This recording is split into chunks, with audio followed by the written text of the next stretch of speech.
Kathleen, do it. It's a little bit difficult, that name, but anyway, it means that I'm white like Snow White.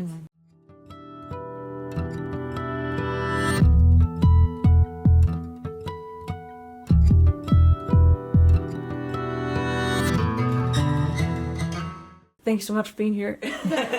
It's so funny because I've just been at C21 for 2 years almost now, and I knew of Karen's Misfit Socks and Drawing God, and then she let us know about Growing God, and that you were coming to the U.S., which was so exciting. So thank you, first off. It's a pleasure. I guess to get started, when did you discover that art was something that maybe you were good at or that you loved to do? And was it more of a hobby at first, or did you know right away, this is something I want to do for my life? This whole project of drawing gods, took me like 15 years of knowing Karen Kiefer. And she contacted me through internet because she saw some drawings of me. But before all that, I was already like, I think, in my 30s. I don't remember well. There was a whole story before all this happened, and I can't go back to my first years. Being a child, there was only one thing I wanted to do, and that was drawing. For my parents also, it was very clear that drawing was my thing, was my way of communicating, and if they gave me a doll, what was a thing that I did, I was just drawing on the doll. Her face, everything was full of tattoos. And yeah, well, I couldn't play with dolls like you have to play with a doll. So my parents also knew that they had to give me some things to be creative, to do with my hands. My hands are like, that's everything for me. Most of all of this one, I cannot do anything with this. Yeah, I'm also writing. So if I had something with this one, I would be that. Yeah. I cannot do anything.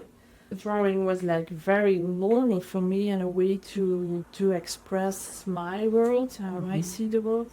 And also when I had to choose for a secondary school, it was like the first thing I wanted to do art.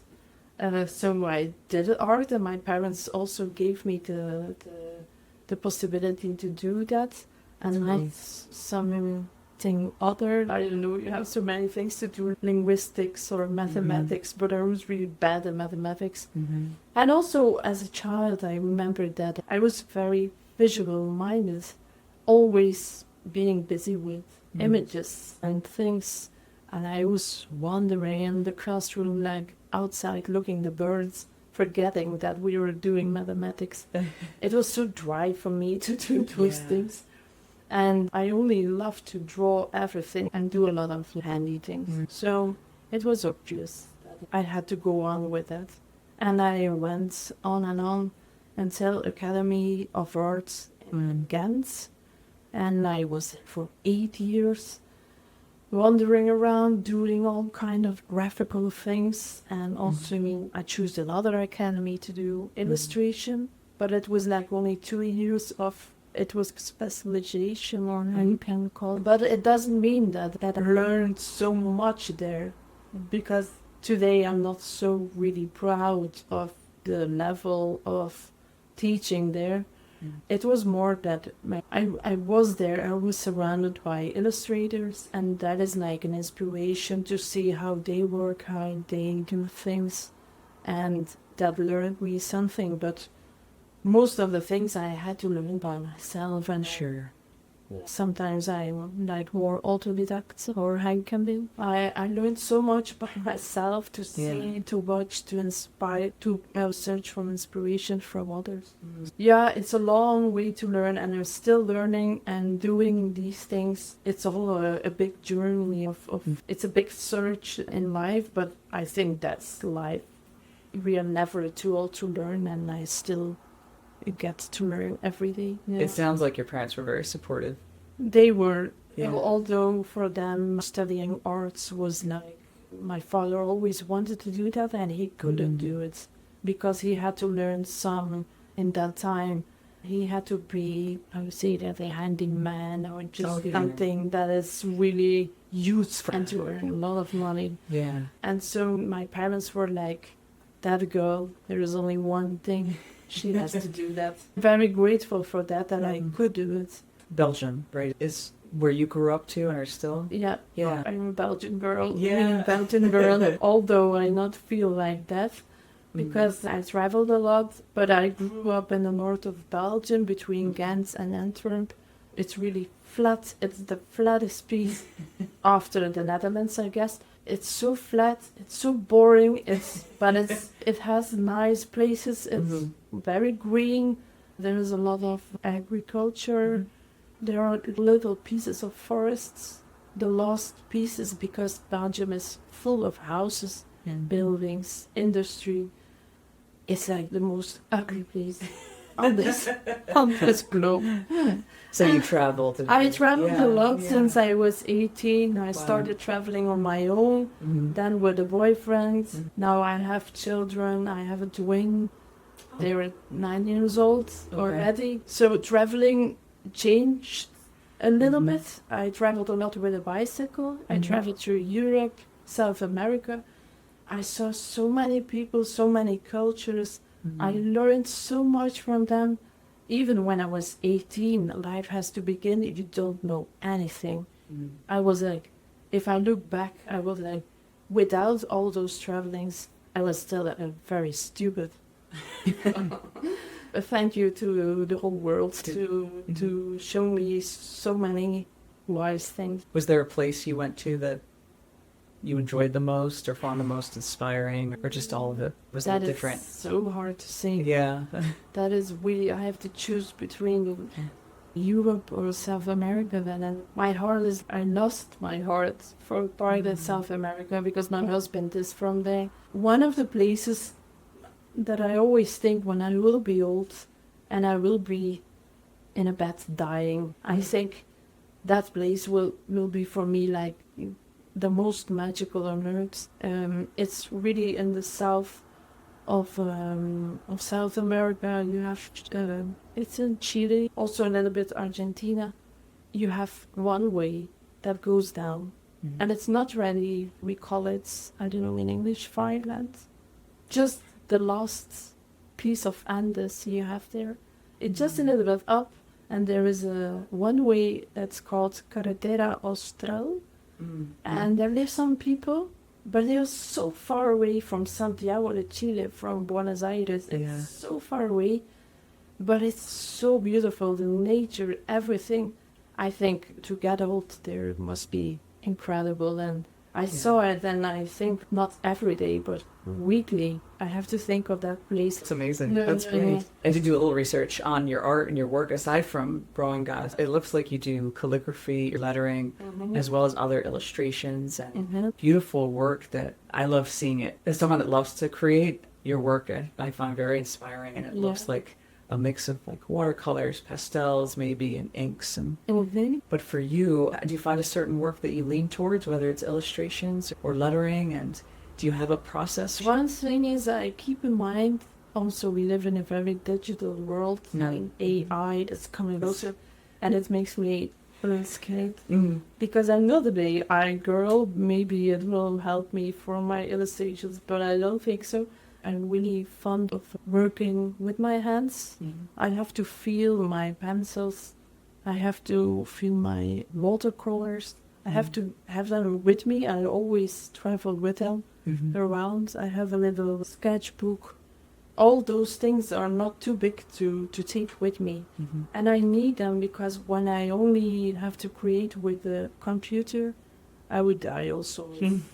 I do some things. Afterwards, I can edit the color of the contrast, or I can play a little bit hocus pocus with the changing places of drawings. That's all some kind of Photoshop playing around, but I really hold to creating manual things and just doing the magic on paper. I need paper to do white things. So, paper in the first place, but also can be fabrics. I like the materials and stuff. I noticed too your work with Karen. You have, I think, 3 books with her: Misfit Sock, already. Drawing God, and now Growing God. Yeah. And especially with Drawing Growing God, it follows Emma and her character. But I guess that process of creating these children's books with Karen, where sort of she, and you mentioned too, she reached out to you, right, over the internet. Yes, and that was a little bit crazy also, because I remember it's 50 years ago, there came in that email of one Karen Kiefer. I was like, oh, what's this? And I was really not amused. It was not such a spam time like it is today, but I was like, this isn't for real, and surely she wrote that mail to 50 others. I asked her now if it was like that, but she can tell me that she was really fond of the illustrations I did, and I had a blog that time. I had no kids, I had too much time to do blogs and things. And she saw things on that blog. She asked me if I could join for those projects. And yeah, it was one project, the Misfit Sock. So I left the email like 1 month. And then I was like, oh yeah, there was a woman from the United States. I have to answer her to be polite. So I did it, and I said to my husband, this is really strange, but I will send her something. And I don't remember, but I kept it all open. I was like, yeah, well, we can try. What do you want?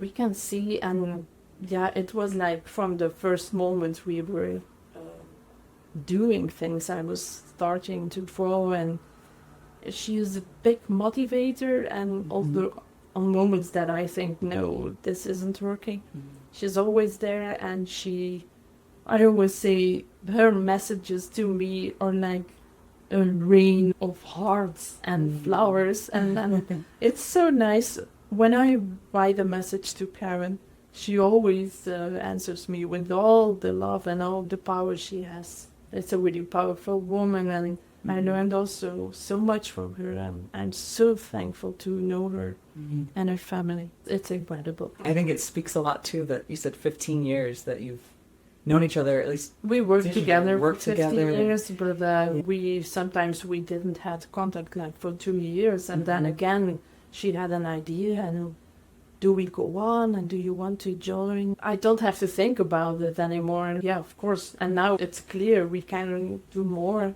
projects, we can do more things together, and yeah, it's different. I know her in real life. Finally makes everything a little bit easier. It's amazing too that up until now you've never met in person, and yet you knew her, at least connected with her so well enough over these years that you felt comfortable now to finally visit the U.S. Finally I had small kids, and it was all. It's a long. My kids are 9. They can think for themselves. I don't have to be there like every minute of the day. So the last 6 years were heavy because a twin is also so heavy to live with. They are really beautiful kids, but it takes so much time of you, and 2 kids in one time. I was not trained for that, but we have 2 wonderful daughters, and I'm also trying always to bring them a little bit into the books. In Drawing Gods, there are with drawings also in the book. In Growing Gods, not so many, but the thing is they can read them by themselves now, and they are like, whoa, my mom did it, and they are very proud about it. That actually connects well to what I was going to ask too, is especially over these years with Drawing and Growing God, like how did you find yourself connecting at all with Emma or with the characters of the story or anything like that? That's difficult when for Drawing Gods, Karen took that main character, Emma.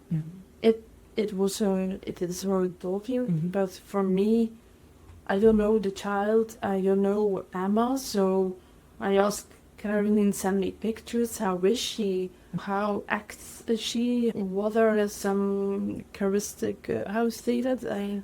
Personality or characteristics. What qualities. is so special about her that I have to know? just to have an image. I didn't have children by myself, or yes, I had them, but they were really small. They are different than Emma, and I was like, oh my God, it's a blonde girl. I have to. Oh, it was such a search to make that character, but it just going from Europe to the United States with a lot of emails and a lot of scans and sending drawings, and then we find her. And I think in the growing gods, she is a little bit older. And that was again searching for the good personality, and also drawing an age is not so easy. Sometimes she looked too old and then too young, and yeah, but it's all worth to do that. That's amazing. Yeah. I love too that you mentioned that your daughters can read these books and enjoy them and see them and be like, my mom made that character. And they're very proud. And now, it's all far away for them, but when I come back, I can tell my stories. That's wonderful. So it's interesting too that I don't know if your other work has any connection at all to faith in such a way like this, but how did you find that? Was that a challenge? Was that easy, or did you find yourself connecting at all in that regard? Well, that's an interesting question, because for us, for me, in Belgium, the church isn't so dominate anymore. There is also, we have some severe problems with, I would say that, I can't get the words. Yeah, there were some priests who did really bad things. It's really recent. There are a lot of people who wants to get out of the church, so it has a really bad name. And I'm very honest, I am baptized. I received all the things I have to receive, but myself, I'm not really religious. I always said I don't believe in God. I'm doing this, I don't believe in God. But doing all those things for me, and also knowing a husband in Peru where they were very Catholic, and having a mother-in-law who is just not going to church, but she is religious and she reads the Bible. She talks with people about God. And so I talked also a lot with her, and it's changed my view on religion also. Doing this, knowing that they're believing is something very important. It doesn't matter if you believe in a God or in a mountain or the rivers or the nature. It doesn't matter. You have to believe in something, because what I see today is people who doesn't believe in anything. Believing in God is a nice thing, but I would say it can be, you have to see it like more open, not only God, but just believing. It's so powerful and it helps you. Well, it's beautiful, having some sense of hope and belief. Yes, and I see that now, but I'm raised without believing. My parents are really not religious, although they they baptized me, but it doesn't have any sense that I received, that I don't feel any connection, and I was never asked to believe, or nobody talked to me to believe in God, or I didn't have books like this, maybe. It's amazing too, because you're helping to make books like this. And yes, and for my children also, they do religion at school, and I because a good friend is teaching them, and I think it's important that they know that believing in something is really important. As someone who, for me, I grew up Catholic, and it was just very prevalent and around, but I also, both my parents are very open, and my dad's a musician, so art and music were just everywhere too. And for me, I just see such a connection between them in terms of finding hope and belief through art. There's also so many things like respect for animals, being human beings. Yeah. In these days, respect is sometimes so far away, and it's so sad. It makes the world sad if we lose the respect for each other now. So my stay in the USA until now, I'm here 3 days. I only saw people with so much respect and so kind people. So Yeah, Yeah. it's so nice to be here. Well, it's great to be able to meet you and talk with you. One question related still to your art a little bit. Was there a time in your life, maybe it's ups and downs, that you found it difficult to create, difficult to find that inspiration to create, or maybe feeling stuck? Yeah, it's normal in a creative process Mhm. or in a creative life that there are some times that it doesn't work. It's like having babies for me. You cannot imagine how impressive that feeling is of having two babies. In my case, I doesn't have drawings of those first months. I couldn't draw. That my head was like, I wasn't prepared to take my paper, take my pencils. I tried it, but it was like I was disconnected from the creativity. And I think it's sad, but I couldn't do anything about it. And I knew I just have to go through this and I have to be there for my babies, and then surely it will come back. But I think the books, I all did them in moments when I had the kids, and they were like the most powerful creative things I did in that period. And yeah, maybe because it was so far away, with Karen, she far away asking me to do things, it was just that power that worked for me to do something, and then also to do something for myself. And it helped me also to come where I am now. And to create now is like more easier. The children are bigger and I can do my own things, and they are drawing also. I give them sketchbooks and we read. Sometimes we draw together, and we do a lot of things together with our hands. So that's I'm amazing. very thankful for that.